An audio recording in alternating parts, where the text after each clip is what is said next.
To view your students' progress in their assignments, you want to go to Reports and then click Assignment Student Progress Reports. There are several things that you can access from this page. This top panel here is where you'll select the class that you want to look at.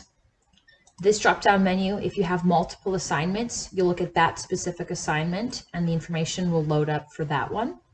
If you want to edit that assignment, this button here will take you to the Edit Assignment page.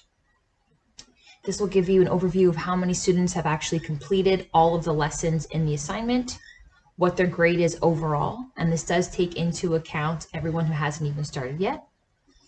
And if you click this button, it will take you to the Create a New Assignment page. The second panel here, you can actually look at the progress report for this specific assignment.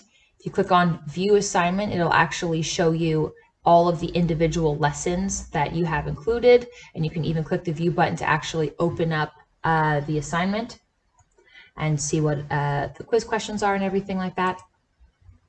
And if you go back to Progress Report, you can export this information or share it.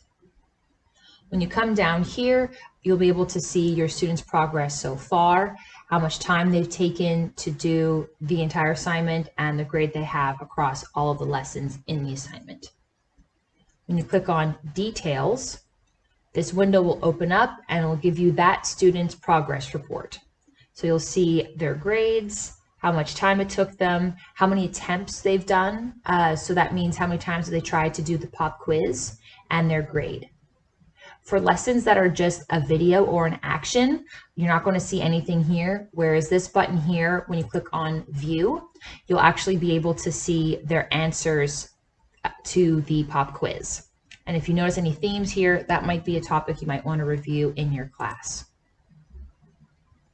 Another thing to note, for this column here, quantity completed, this is very useful if you have specific tasks you want them to do. So if you've assigned them the task to complete X amount of purchases of stocks, you can see how many of them they've actually completed.